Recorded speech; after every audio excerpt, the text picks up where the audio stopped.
Howdy, folks. I'm Rebecca Jolly, the Jolly Alchemist. Let's do a neutrino forecast for Saturday, the 11th of October, 2025. All right, today we are in the fourth line of the hexagram, so we're getting ready to make a shift from the right angle through the juxtaposition. Yeah, and then tomorrow we'll start into the left angle. So the last of the right angle is line 4. 57 line 4 is sensitiveness, according to 64 keys, to master relationships with sensitivity. Ra calls the fourth line the director because he's saying they tend to direct others. On this fourth line, they've got this real they want to be interpersonal. They're really fixed on being interpersonal. It's kind of a one-track mind kind of an energy there. And in this case, they can be intuitively dictatorial. And by the way, they cannot really understand why they're being intuitively dictatorial.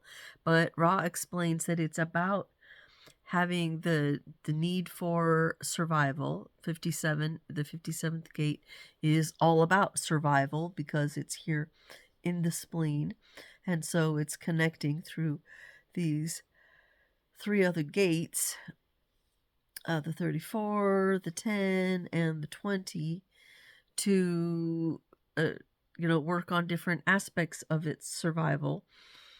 But this particular part is needing the others to stay alive. So if you need others to stay alive, you kind of need them to do things, and then they'll survive because you're surviving, and so it's all good. But when it gets over to the juxtaposition cross, which is the cross of intuition, Ross says that the effect, well, what's going on underneath is, of course, the juxtaposition is created when the underlying energy moves from 53-54, which is where it has been, the beginnings and ambition, into 61-62, or actually 62-61 if you're talking Sun Earth. So 62 is attention to details, right here out of the throat, heading towards the opinions gate, and 61 is even higher up here out of the crown in the middle, that mysteries of the universe, occult knowledge, really wanting to understand the mysterious things, have questions answered. And when that shifts, you've got intuition, shock, detail, and mysteries. So he says they know some things, but they very rarely talk about them. And he says, interestingly enough, that if they live to be 84 after that, they're all about talking. They'll blab and blab and blab and say things that they've been holding inside of them for the last 50 years. Interesting. I don't know anybody like that, but we do have one example of the juxtaposition cross of intuition. That is Leslie Barnett, a British biologist.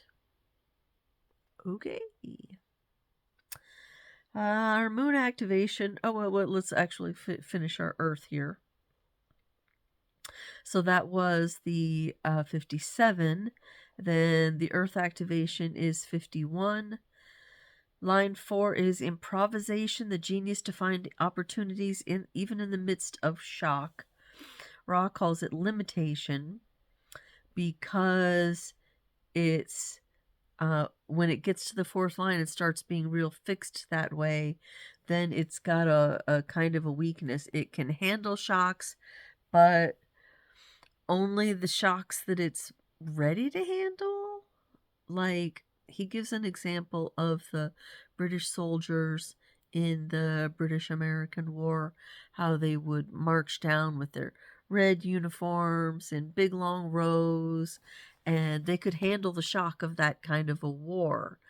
But as soon as the Americans started not following by that rule book, hiding behind trees and shooting them in the back of the head and stuff like that, well, then they just sort of went, for fuck's sake, and couldn't handle that kind of shock. It was too much for them because it was out of their little their set path, their range of thinking of how that could possibly work. So he's saying that they're either going to fit into what they're doing or they're going to miss. It's quite logical.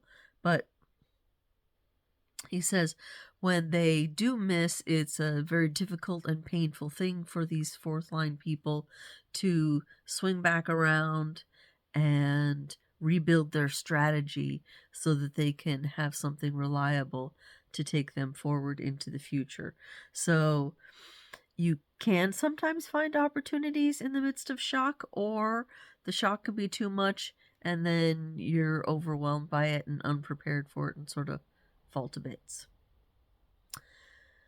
So now we can talk about the moon. The moon starts off in 35, line 1, humility, to accept the rejection of progress. The 35th gate is this gate up here of experience, the jack of all trades. So it's basically in the first line about, part of that experience is accepting that you might not have an experience. After the moon is done with 35, it will move into 45. That's the gate of the teacher or the gatherer. And then it will move over to 12, which is the gate of cautious communication in this communication manifestor channel here. So Mercury starts at 28, line 5. We did not talk about that yesterday. That's provocation, provoking to fight for the sense. Now, it's a little bit confusing because we have provocation actually happening over here as well, and this is related, being in that 28th gate, but it's I don't know exactly what's going on there. I haven't read deeply into that little piece of it, but it's a very interesting energy to have happening here in the channel of risks and struggle, or challenge, adventure, however you want to put it. Ross says that there are mirrors all over the chart, and so some of the mirrors are easier to see than others, like this provocation saddle. Of course, that's a real, and it's relevant because it's right here. It's definitely a mirror that has a lot of power in the chart.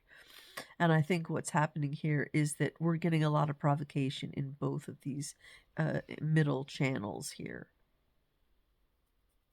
Yeah. It also moves to the line 6 of that risk gate, which is Blaze of Glory, wanting to win no matter the cost.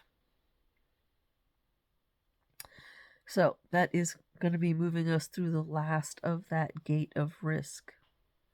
So we'll get a new gate on that tomorrow. Our Venus energy starts at 6-5, which we did look at yesterday.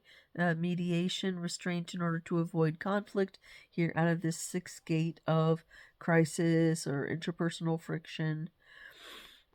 And it has an up arrow on it today, which is the ability to acknowledge different points of view, which furthers harmony as open conflict is avoided. So, yes, I do think that avoiding conflict one way or another is often the best. It also moves into 6, line 6, which is to bring about peace, to end conflict with sensitivity and reason. All right, so that'll be shifting to a new gate as well tomorrow. And our Mars energy is already shifting to a new one because it's starting off in 44, line 6, which we also looked at yesterday, which was aloofness, which ensures one's well-being. The 44 being that gate of situational awareness, collaboration, coming to meet. All right. So when it's done with that 44, then it moves into the first gate, 1-1. That is manifestation. So that first gate is all 6 yang lines, very initiative, super creative, focusing outward kind of a thing. Creation with unforeseeable timing, it says for line 1. So all that together brings about a possibility for a bunch of channels to be connected today. Of course, we do have the 2057 being connected today, so everyone will get throat activation and splenic activation as we connect this channel of the improviser. Then we have 3536, the channel of experience, so everyone will be emotionally activated at certain parts throughout the day. It's a moon activation that's doing that, so we're talking several hours. Then we also get our G center and our ego willpower centers defined by the 2551, because we have the shock over in the earth, and the 25 we have down in Neptune. So yeah, that's going to do that one. And then 1222, because 22 is in the nodes, and the moon is going through 12. So we will also get this cautious communication channel. Interesting. Wow. So that's 2 manifestor channels today. And interesting, 2 projector channels, one that could theoretically be a manifestor if you added it to the 10 and the 20, but we don't have the 10 today. So anyway, just all sorts of interesting connections going on. We do have a song for today, and it is Fix You by Coldplay. And I picked that because it's very much like, it definitely talks about a need for others, and it's also about like a relationship working, not working, needing to rebuild the strategy, handling the shock of the things that happened to them together. So I thought, okay, yeah, I can kind of see that energy happening there. So that's what we have. Tomorrow we will move into the left angle, which is much more interpersonal, dealing with the other, looking at the other, guiding the other, being practical for the other. So till tomorrow, take care. Ciao.